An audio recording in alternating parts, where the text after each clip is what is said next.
Okay, ito pag-usapan natin mga kababayan. Erwin Tulfo versus Robin Padilla. Sino ang tama at sino ang may tama?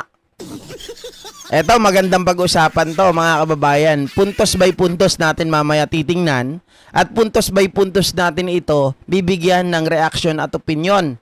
Okay, kung ano ba yung mga punto, ano ba yung mga mali. Ito maganda talaga to mga kababayan. Lalabas at lalabas dito kung sino ang nag-iisip at sino mga kababayan, yung walang isip, na nakikisaw-saw lang. Okay? Ito, panoorin natin.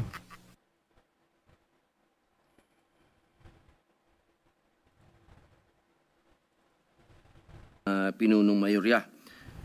Ginoong tagapangulo, mga kasamahan, nais ko lamang pong magpahayag ng kalooban hinggil po sa ilang mga pahayag sa pagdinig ng Blue Ribbon Committee kaninang umaga. Okay. Nalubhang Sir Dodi, nakakabahala po. Na tila nagpaparating na maari nating isang tabi ang umiiral na batas upang magbigay daan sa ikasisiya ng taong bayan. Bagamat lubos ko pong nauunawaan ang pangingibabaw ng kalooban ng taong bayan, meron po tayong mga demokratikong mekanismo upang isakatuparan ito. Isipin natin ang posibleng maging epekto nito sa ating mga komunidad. Lalo na po sa mga lugar na matagal na pong pinagsisikapan itaguyod ang kapayapaan at kaayusan. Halimbawa na lang po sa Mindanao. Patuloy po tayo na nagpapaalala sa ating mga kababayan doon na sumunod sa batas. Na ang batas ay para sa lahat. Ang batas ay hindi hadlang sa kalayaan. Ito ang saligan ng isang sibilisado at maayos na lipunan. Ito ang nagbibigay sa atin ng proteksyon, nagtatakda ng ating mga karapatan, at ang nagpapanatili ng kapayapaan. Bilang mga mambabatas, tayo po ang dapat na unang tagapagtanggol ng batas. Tama rin yun. Hindi ang unang lilihis. Hindi din natin dapat ipagsapalaran ang tiwala ng mamamayan sa ating mga institusyon at makibahagi sa pagpapalabo sa hangganan na tama at maling gawi sa tuwing may matinding suliranin na sumusubok sa ating diwa bilang isang nasyon. Kaya buong puso po akong nakikiusap, nananawagan sa mga opisyal ng pamahalaan at sa mga kasama po sa kapulungang ito. Hindi po pare-pareho ang sitwasyon natin. Hindi po pareho ang Luzon sa Visayas at sa Mindanao. Meron po mga katulad natin na umiikot sa mga liblib na lugar at nagpapakilala po ng batas na dapat sundin. Ang hirap kasi dito si Robin, mga kababayan. Ang pinag-uusapan, isang punto lang eh. Pero ang dami niyang isinasabit, di ba? Kaya siya nagkanda sabit-sabit. Panalo na sana siya dito eh. Napakalulungkot po kung ganito ang ating pagbibitaw ng mga salita na we can bend the law. Ipakita po natin na ang kalooban ng taong bayan ay maaaring maisakatuparan ng alinsunod sa balangkas na makaturungang pag-iiral ng batas. Yun lamang po. Maraming salamat po. Ito. Pakinggan natin. Thank you, Senator Padilla. Senator Erwin Tulfo is recognized. Mr. President, the distinguished colleagues, just want to make a point of manifestation. I was the one who said this morning that sometimes we have to bend law. We don't have to. The point is, there's a Latin word that says, vox populi, Vox Dei. vox Dei. The voice of the people is the voice of God. Now let me ask you, Mr. President, is our law higher than the voice of God? Is our law higher than the voice of the people? Mr. President, the law is supposed to protect the people. What we are asking, Mr. President, is the return of the value of good faith. I understand, Mr. President, what the gentleman from Pampanga this morning was saying, that it is not a requisite to return the money na kinuha po ng mga kontraktor, ng mga kumita po sa flood control project, Mr. President. Tama po yun, hindi po. At meron pong prosesong sinusunod tayo na kailangan sundin. Pag gumulong na yung batas, hayaan ng korte ang magsabi, Mr. President, tens of thousands of people went out last Sunday.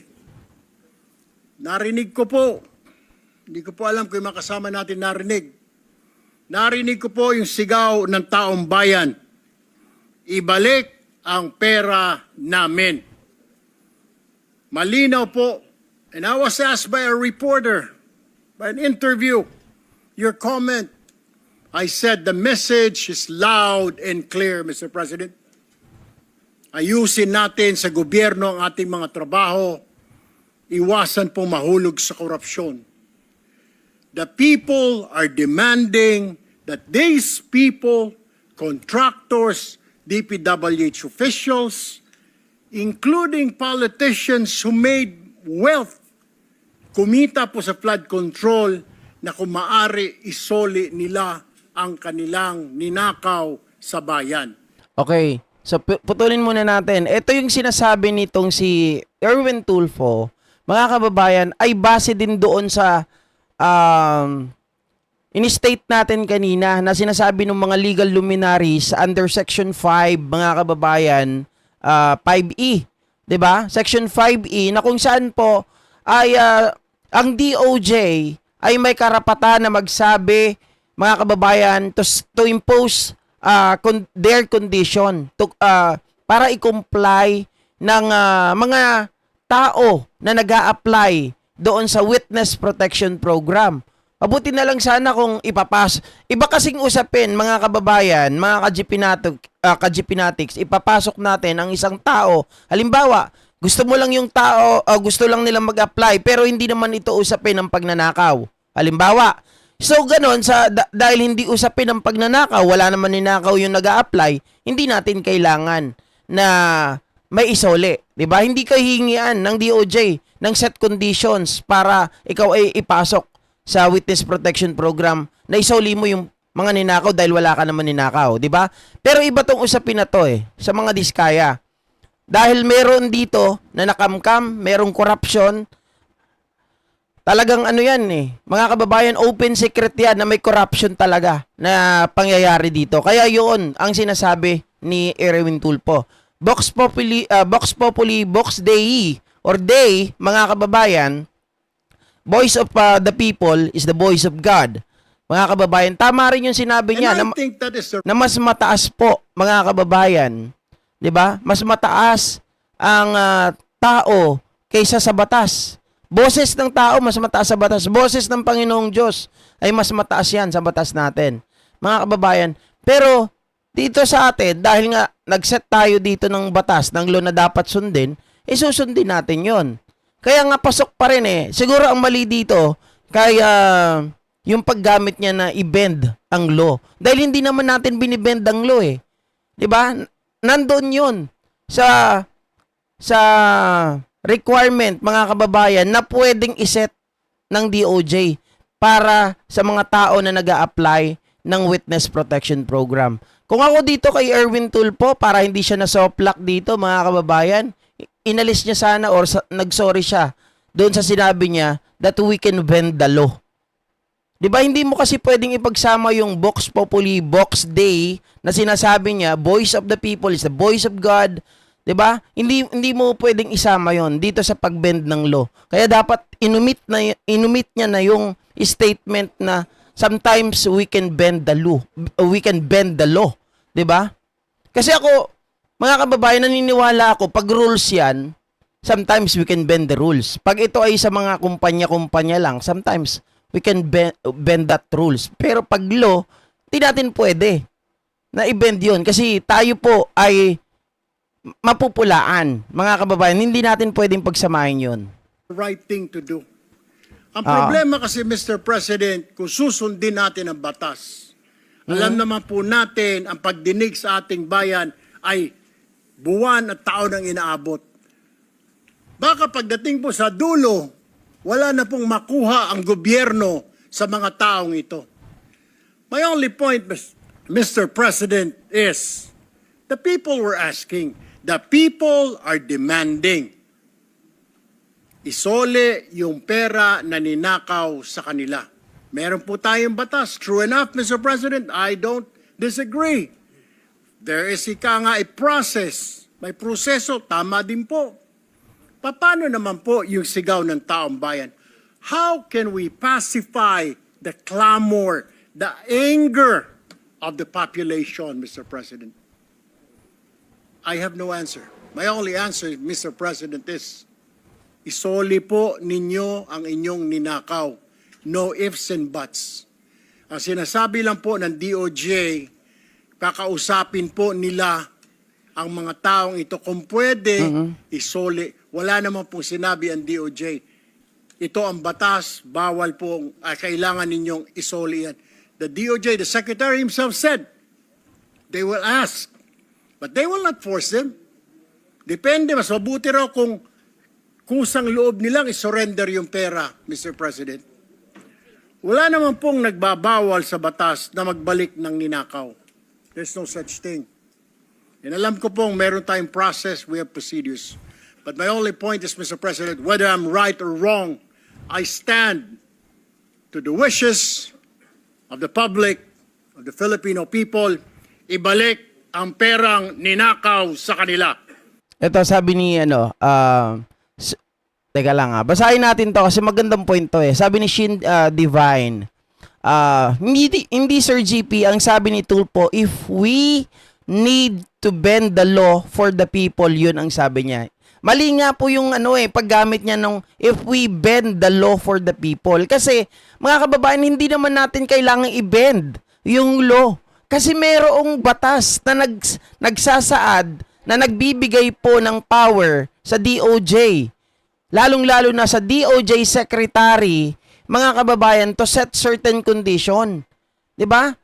To impose condition bago nila tanggapin ang isang tao nag-a-apply ng witness protection program. So dapat hindi niya na inilagay yung sometimes we need to bend the law for the people. Dapat hindi niya na inilagay yun. Mga kababayan, 'di ba? Dahil hindi naman kailangan i-bend eh. Dahil nakasulat 'yon sa DOJ. Nakalagay sa ating constitution under section 5E. Ang binabasa lang kasi ni Marcoleta yung section 3. Mga kababayan, section 3, yung section 5 hindi niya binabasa. Siyempre, kaya hindi binabasa ni Marcoleta yung section 5 dahil doon siya mabubukulan. 'Di ba? Doon siya mabubukulan. Ang binabasa niya lang yung pabor sa kanila na ang restitution ay hindi, mga kababayan, qualification o requisite para tanggapin ang isang tao na nag-a-apply sa witness protection program. Yun ang pinagdidiinan nitong si Marcoleta. 'Di ba? Oh. Ano naman ang sabi dito ni Robin? Period, Mr. President. Thank you, Mr. President. Thank you, Senator Erwin Tulfo. Senator Padilla is recognized. Opo. Ginoong Pangulo, napakaganda po ng mga punto na binitawan ng ating hinahangaan na si Senator Erwin Tulfo. Ngunit, alam niyo po, meron pong historical injustice na nangyari sa mga Bangsamoro.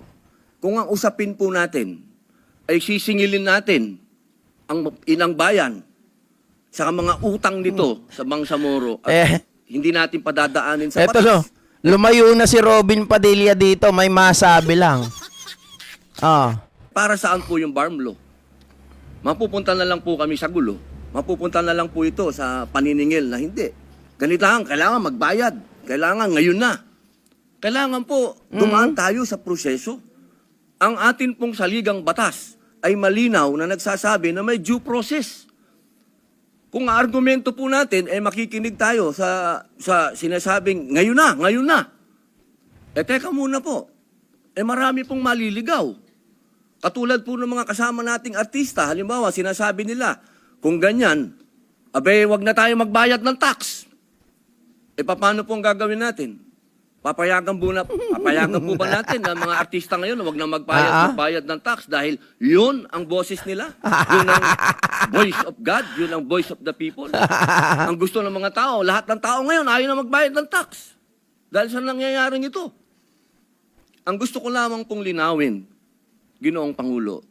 Sige. Tama po, naniniwala po ako na ang tao'y galit na. Dapat lang po silang magalit. Eh, marami nang talagang ghost project. Ang dami na pong nangyayaring ito. Pero sana po, intindihin po natin din yung mga kababayan natin sa malalayong lugar na humahanap ng hustisya. Madami pong mga kababayan natin, katulad ng mga katutubo, na humihingi din po ng hustisya yan. Pero dinadaan po natin sa batas ang pagnanakaw sa kanilang mga lupain. Ang pagnanakaw sa mga mineral resources nila. Pero lagi natin sinasabi, may batas tayong dapat sundin. Eh paano kung isang araw gusto din nilang ng anarchy? Gusto din nilang magkagulo? Gusto din nilang lumusob sa Malacanang, pumunta ng Mindiola? Yun po yung mga bagay Pagbigyan po. nyo na mga kababayan, hayaan nyo si Dapat po Senator natin isipin. Erwin Tulfo Ako na po hindi bumanat. kontra kahit kanino dito. Ako po yung number one supporter ng lahat nandito. Pero pagdating po sa usapin, na tayo'y magkakaroon na naman ng pag-aaklas. 20 taon na po ako sa Mindanao. Okay, Alam po sige. yan ng kapatid ko na si Senator Ah. Vic Subiri na umiikot dyan sa mga liblib na lugar para kumbinsin ng mga taong sumunod tayo sa batas. Yun lamang po, mga Ang senador kulit tayo. nito no? Ang layo ng tayo ng pinuntahan, batas. napunta sa barm. Ang batas kailangan sundin natin Ah. tayo mismo. Yun lamang po. Wala naman akong gustong sabihin kundi yun lang. Maraming salamat po. Okay, sige. Sabi mo yan eh. Senator Ah. Erwin Tulfo. Dito, basag siya kay Erwin Tulfo dito eh. Mr. President, just last point. Hindi po kahit kailan nagnakaw ang Bangsamoro. Bakit dinadamay mo? Kung mga kasama po natin, 20 years na pong nag-ikot sa Mindanao. Ako, lumaki po ng Mindanao. I've been to Hulo. I've been to Basilan. Okay. Tawi-Tawi. I've been to Marawi. Maro nga po ako magsalita ng Tausog eh. But anyway, ang sinasabi ko lamang po, wala pong ninakaw, kaya iba po yun eh. Parang you're comparing apples to oranges. Yung Bangsamoro po, hindi po nagnakaw, kaya yung sinasabi na kailangan kasuhan or something, hindi po eh. Ang sinasabi ko lang po, ito'y malinaw, na yung sinisigaw po ng mga kababayan natin ni Sole. And that's my own opinion, Mr. President. We have to return it. Kusa po, kung gusto po, kung sincero silang maging state witness, gusto po nilang mapasok sa Department of Justice, then siguro po, in good faith, Mr. President, isoli po nila yung mga nakuha po nila. Okay. That is all, Mr. President. I have So, ibig sabihin ni Erwin Tulfo dito, mga kababayan, hindi, Robin, makinig ka ha, hindi naman daw, mga kababayan, hinihingi ng BARM, di ba? Hindi naman hinihingi ng BARM na sila po ay ipasok sa Witness Protection Program. Di ba mga kababayan? Hindi naman sila nagnakaw. So bakit? Tapos hindi naman nila hinihingi na ipasok sila sa Witness Protection Program. Sa madaling sabi, ay, Robin Padilla, point of order. Ang layo po ng iyong pinapaliwanag eh. 'Di ba? Bakit kailangan mong isali yung BARM na wala naman kinalaman sa pagnanakaw? At yung BARM, hindi rin sila humihingi. Oy, Mr. DOJ, kailangan namin na ipasok mo kami sa WPP. Hindi po ba? Ayan kasi mga ka-GP Natics, may masabi lang pero ano yan ha? Bidang-bida yan sa mga DDS. Sa mga hindi nag-iisip, oo lang ng oo yan. Ang galing ni Robin! Ang galing! Pero kung susuriin nating maigi, tama yung sinasabi ni Erwin Tulfo eh. Teka lang, nagnakaw ba ang BARM? Ang BARM ba nangihingi ng Witness Protection Program? Ang BARM ba inihingian natin sila na isole yung kanilang ninakaw? Bago sila ipasok sa Witness Protection Program, wala namang ganun eh. Ito ay totally different animals. Sabi nga niya, don't compare grapes to oranges or apples to oranges. 'Di ba? Mga kababayan, magkaiba yun. Sa kulay pa lang eh. Sa itsura pa lang, magkaiba na yun. Oh. Sabi ni Bernie Pogi Channel, out of order pa yung topic mo, Robin. Grabe, no, mga kababayan. Talagang, yun ang totally out of order, mga kababayan. Out of topic, out of earth. May masabi lang talaga, makipag-argue lang na pag sinabi, ang ano nyo, pinupunto lang ni Robin doon, yung batas, mga kababayan, kung lahat ay susundin mo, yung boses daw ng taong bayan. Iba yun eh. Ibang usapin yun. Usapin ito ng pagnanakaw. Usapin ito ng gustong pagpasok sa Witness Protection Program. Ibang usapin yung BARM. Ako na gusto nila ng anarchy, ibang usapin yan. Diba? Diyos ko, Robin. Taklong taong ka na sa Senado. Taklong taon ha, hindi tatlo. Taklong taon ka na dyan.